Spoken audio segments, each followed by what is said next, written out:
Whitehall 1212.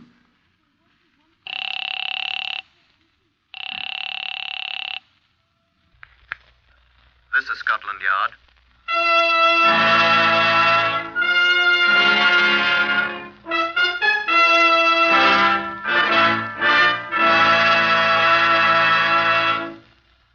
For the first time in history, Scotland Yard opens its official files to bring you the authentic, true stories of some of its most baffling cases. These are the true stories, the unvarnished facts just as they occurred, reenacted for you by an all-British cast. Only the names of the participants have for obvious reasons been changed. The stories are presented with the full cooperation of Scotland Yard. Research on Whitehall 1212 is prepared by Percy Hoskins, chief crime reporter of the London Daily Express. The stories for radio are written and directed by Wyllis Cooper. Here to brief you on Scotland Yard file number 1098002 is Chief Superintendent John Davison. Here in the Black Museum of Scotland Yard, we have only one memento of case number 1098002, but it is a notable one. This is a bottle, alas only partly full now, of one of the finest unblended pot-still Scotch whisky that mortal man has ever tasted. I say its name with the proper respect. Its label says Dew of Glenlivet. Only 3 or 4 drinks remain in it, but I expect that wee drop is quite safe. A, the bottle is sealed, and B, I doubt that there exists any Englishman who would care to drink after the man who last owned it. No, it's not poisoned in the conventional sense, but this Dew of Glenlivet helped to poison a man's mind. It's a shame that such an excellent product should even once be put to such an end by such people as those who gave it to the man who last owned it. Don't you agree, Commander Leonard? I find myself speechless at such sacrilege, John. This is Commander Leonard, head of the famous special branch of the CID at Scotland Yard. I may say that the late owner of the bottle was a greater criminal than appears on his record. Well, how so, Commander? I thought that... He diluted that noble whiskey with ginger ale, John.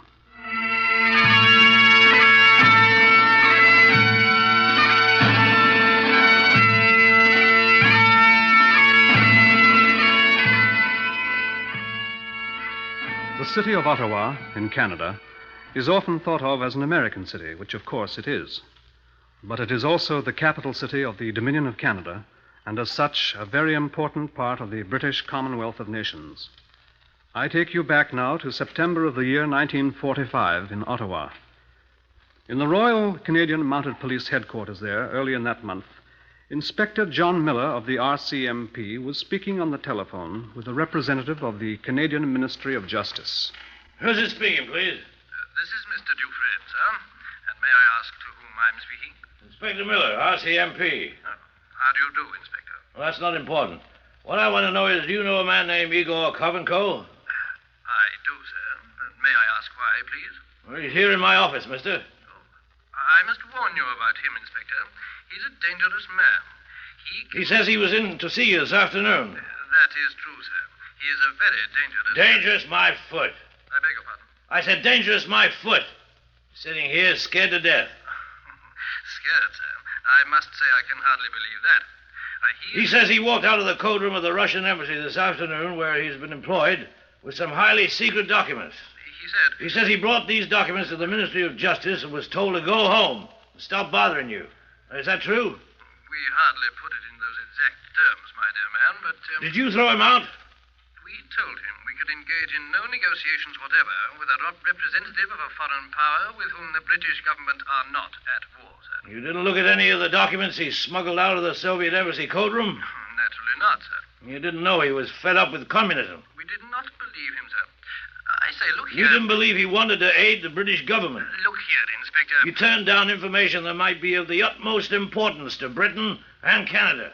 We believed him to be an extraordinarily clumsy spy, sir. Well, he isn't. What's he? I said he isn't. And may I ask how you know that, Inspector? You may, sir. Uh-huh. Mister, half hour ago, a squad of Russian thugs led by the chief security officer of the Soviet embassy in person, broke into Kovenko's apartment, armed with pistols and Tommy guns. Are you joking, sir? I am not. This was an official search party. They were going to take Kovenko and his whole family away with them, or murder them if necessary. Fortunately, he was able to get through to the RCMP, and we took care of the matter, sir. What did you do, Inspector? We spanked a lot of Russian behinds. We brought Kovenko and his family, including the children, here to the station for protection. I think you'd better get over here in the morning real early before the Ruskies get here with a writ of habeas corpus. Because from what they said, there's some very interesting plans for the Kovenko family. I must report this to my chief, Inspector. Yeah, do that. And tell him to hire a Russian translator if these papers he swiped are what he says they are. Yes, I'll telephone my chief at once, sir. And thank you very much for calling, sir. Good night. Bureaucrats.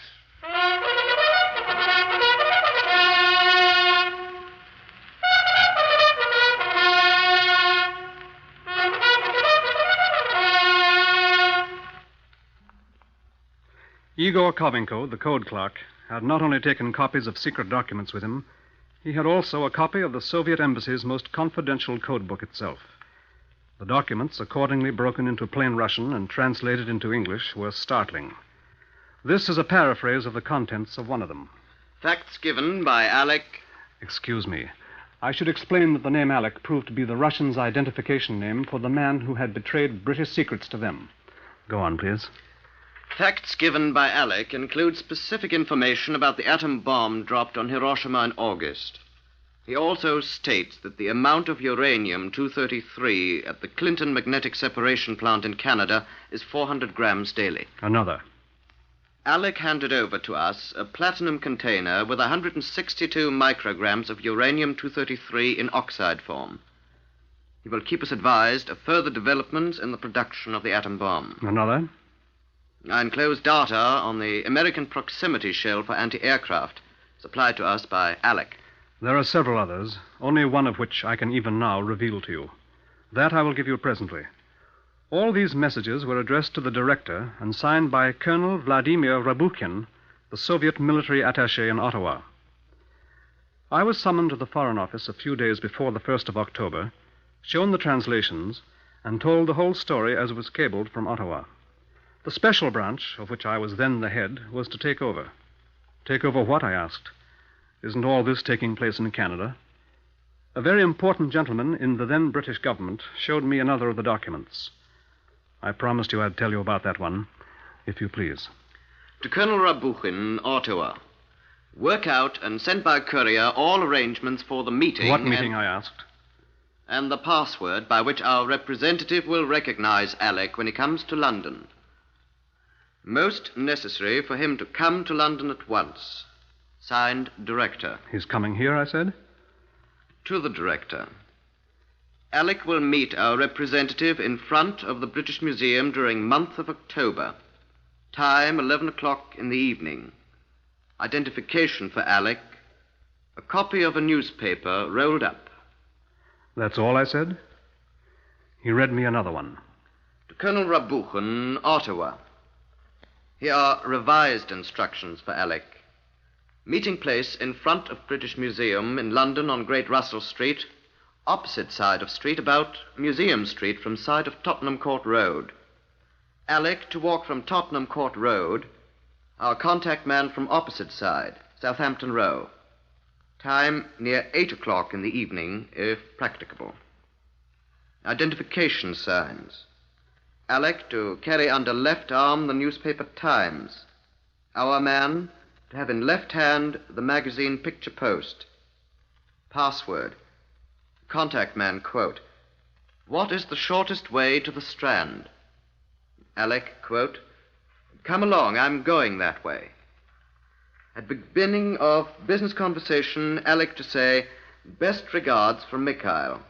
Report and transmission of details to Alec, also date of arrival in London. Most urgent.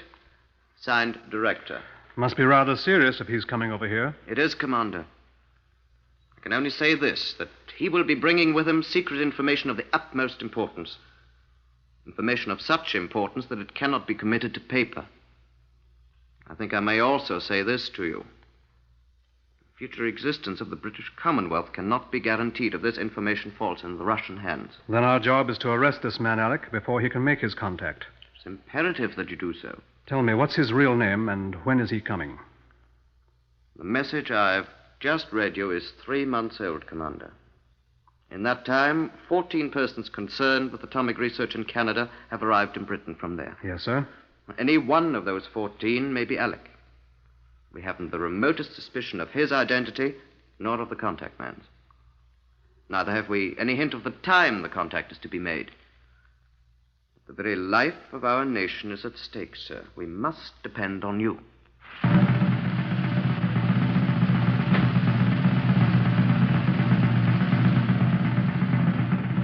MI5, the counterintelligence branch of military intelligence, placed dozens of their own men at our disposal. Together with the operatives of Special Branch, we were able to place in the field a quite imposing force of men and women. And there was plenty of work for all. To find an unknown man on an unknown date in a place where thousands of innocent people were passing, and with the urgency of the Commonwealth's danger to spur us on, a task as near to impossibility as one would care to mention, I'm afraid. The obvious thing was first to screen the 14 men from the atomic research project in Canada who'd returned to England in the 3 months since the message to the director was sent. We found them one by one. I spoke to the first on the list, Mr. Frederick Giles, an Englishman, in his laboratory. Yes, I rather liked Canada. Glad I didn't have to stay the winter there, though. It gets frightfully cold. Were you in Quebec? Marvelous city, I understand. Medieval sort of place, isn't it? No, I never got there. I have a friend in Ottawa, Winco, in the Air Ministry there. Chap named Norman Helfrich.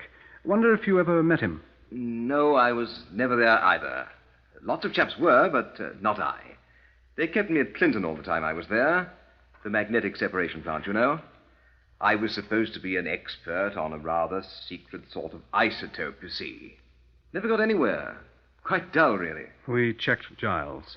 Records showed he'd never been away from Clinton, as he said. No opportunity for him to contact any foreigners. He's in the clear, subject to further checks. Next man, Herr Professor Dr. Hannes Fischbein, a former German scientist who'd also worked in Canada. Also, I in Canada was 4 days only. I am fly to Montreal.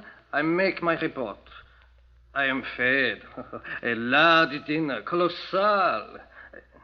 And in my hotel room, they lock me up and stands a policeman with a red coat outside the door. More dinners I am fed. And then comes the man, and I am back to England flied. Better I should have here geblieben sein. Canada is to me a street outside a hotel window. But I did eat. Oh, wunderbar. Check off Hannes Fischbein. Word came to us from the Foreign Office. 3 new arrivals from Canada Atomic Research Project. Alec may be one of these. Please report progress. Checking of the arrivals from Canada went on. Mathematics professor John M. Dodds, assigned from Ottawa to King's College, Strand, London. Yes, I've heard that the Russians are very active in Canada. I knew a Russian girl, Vilma Semyonova. What happened to her, Professor Dodds? I married her. She's now a Canadian citizen. Where is she? Oh, she came back with me from Canada. She's here in London. Assign a woman detective to check on Vilma Semyonova Dodds. Lawrence Mackay. Lawrence Mackay traveled alone by a government airplane from Ottawa to London. Lawrence Mackay is the 6-year-old son of a Scottish nuclear physicist who was killed with his wife in a Canadian motor accident. Check off Lawrence Mackay. Georg Hasselblad. Georg Hasselblad, native of Denmark, in the employ of the atomic project at Montreal. Returned Director Olberg, Denmark. In England, only 3 hours. Check Hasselblad off. James Nicholas McGee, junior mathematician. Died at his home in Belfast 2 days after returning from Canada. Check off McGee. Professor Duncan M. Allen, a senior member of the Nuclear Project Division of Imperial Chemicals Industries, and a university reader. In Canada since 1943, just returned as a senior in the Nuclear Projects Division. Some hope at last.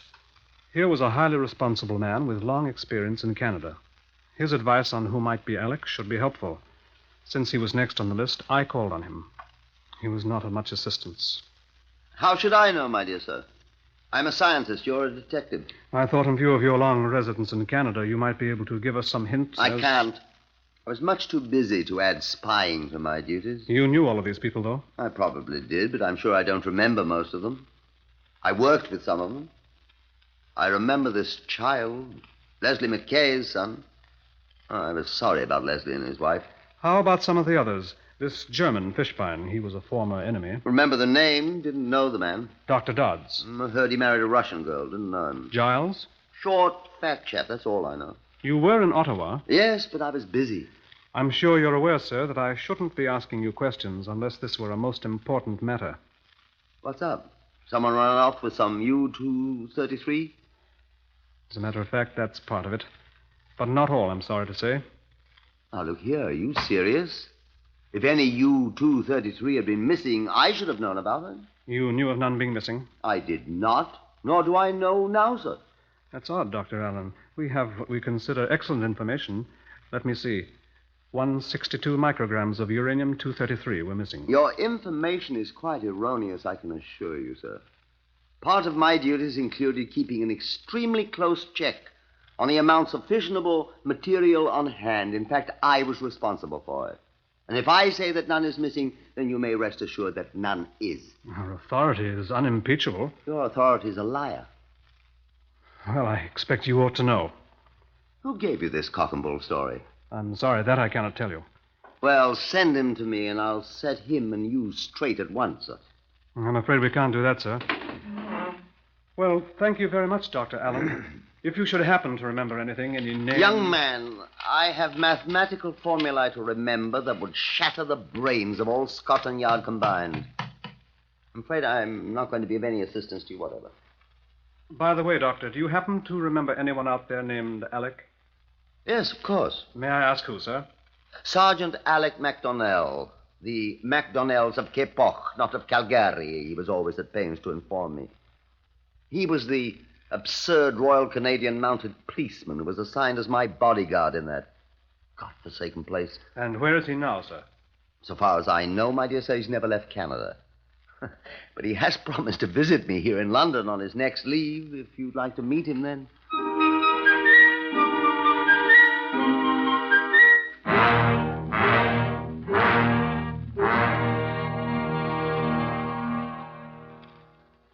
The Foreign Office was on us every minute, demanding results. Every known Russian national in London was being watched, but not a known Russian could be discovered anywhere in the vicinity of the British Museum, the rendezvous named in the dispatch the Ottawa code clerk had given us. I wondered briefly if we'd not been made the victims of a hoax. Dr. Allen, who certainly ought to know, I said to the Foreign Office, was certain that no uranium-233 was missing. It is quite possible the stuff was taken without the knowledge. My dear Commander, after all, we are not dealing with children, you know. Dr. Allen was quite positive, sir. I'll send a signal to Canada asking them if they can account for it. Their records will certainly show any discrepancy. Quite true, sir. But if they say none is missing... We'll discuss that when we know for certain, Commander. Yes, sir. You have no results to show, I take it? None whatever, sir. I'm sorry. We have expected more, sir, from the Special Branch. I left the Foreign Office in remarkably low spirits. The Special Branch have always prided themselves on taking difficult assignments in stride. But this one... The age of miracles is past, I reflected as I walked into my own office at Scotland Yard. Put me through to Fred Ibbett, my chief clerk, please. Thank you. Fred, Commander Leonard here. I want this done at once.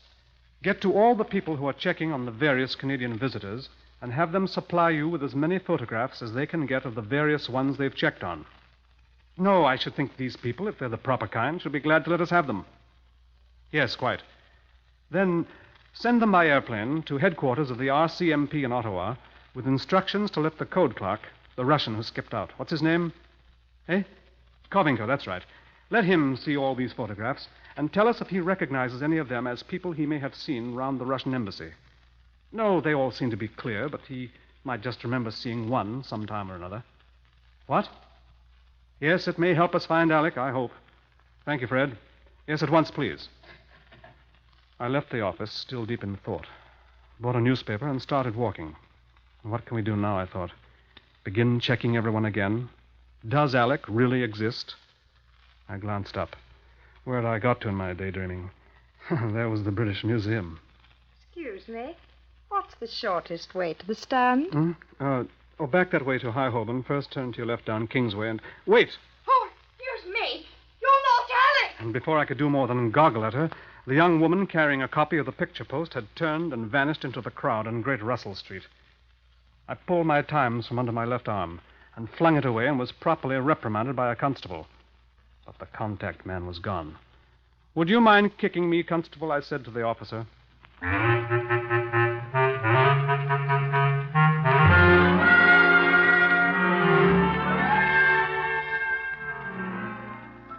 Funny, wasn't it?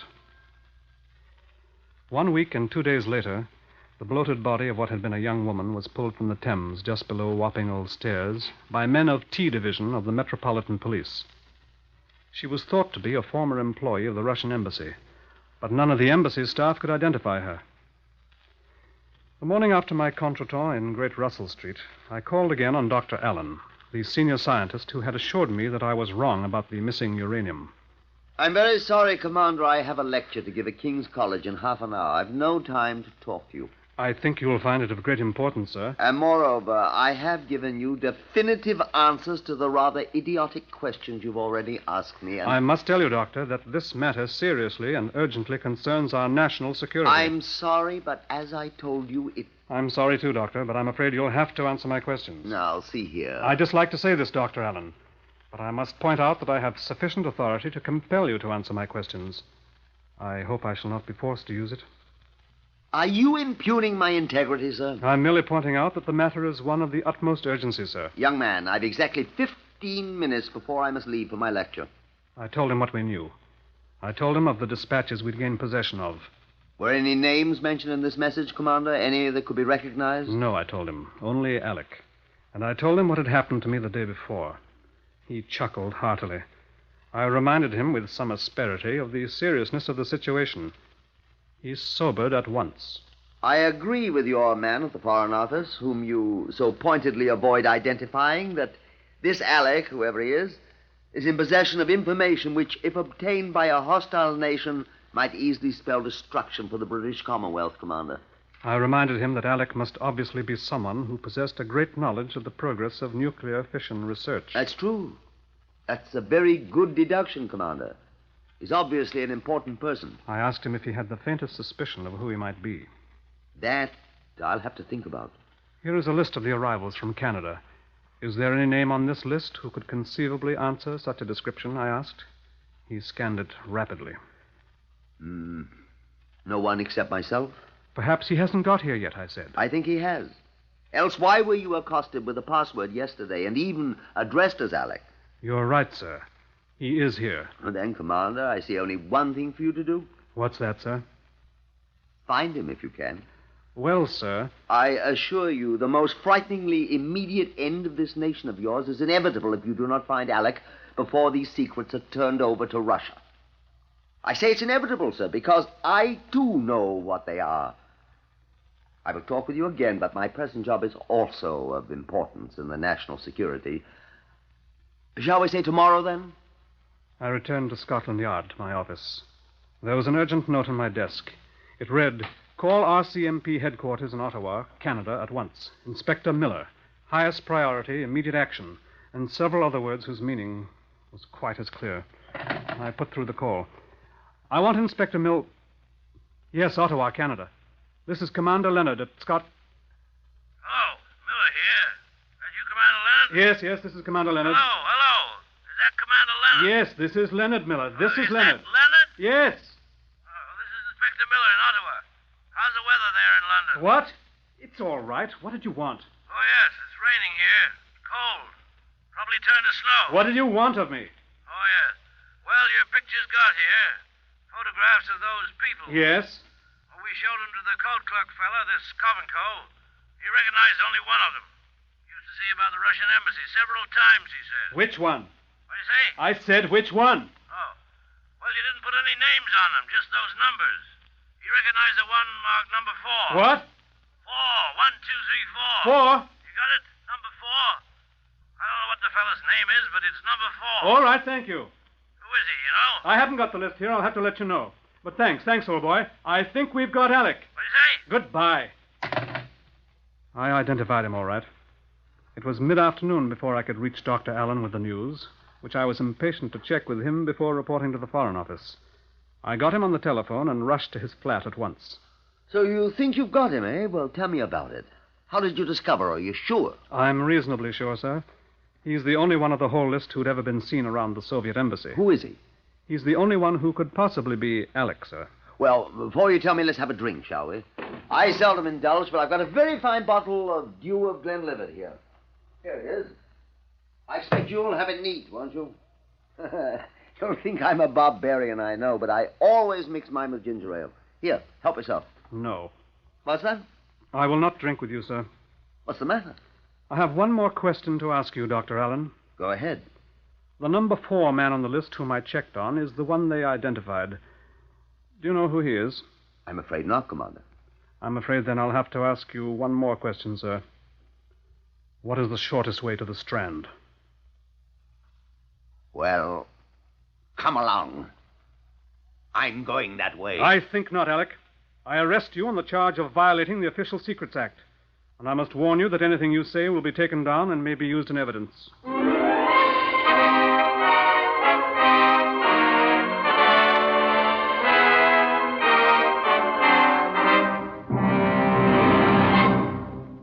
Yes. It was Dr. Allen himself whom the code clerk recognized as having been a frequent visitor to the Soviet embassy in Ottawa. Dr. Allen testified at the Old Bailey at his trial that he was opposed to any program that did not share the secrets of nuclear fission with all nations equally. It is not clear what his reasons were for sharing with the Russians not only what secret information he possessed about the atom bomb and its construction, but also the secret details of the proximity fuse and several other top-secret weapons of war. Here is one line of his testimony that will interest you. Yes. I received in exchange for this information a small amount of dollars. I don't remember exactly how many. Oh, yes. And they also gave me a bottle of what I was told was very excellent whiskey. I'm afraid I still don't see, Commander Leonard, why you would not drink with me. For his treasonous exploits, Dr. Duncan M. Allen, the nuclear physics senior, received a sentence of 10 years penal servitude. It was never proved that Dr. Allen was ever a communist, but it is certain that he's a secure prisoner.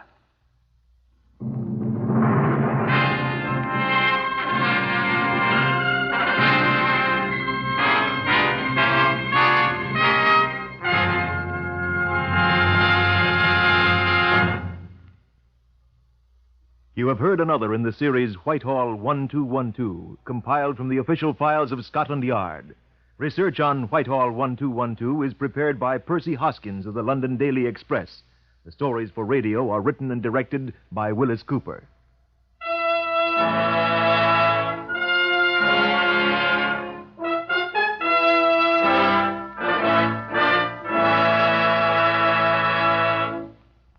Three chimes mean good times on NBC.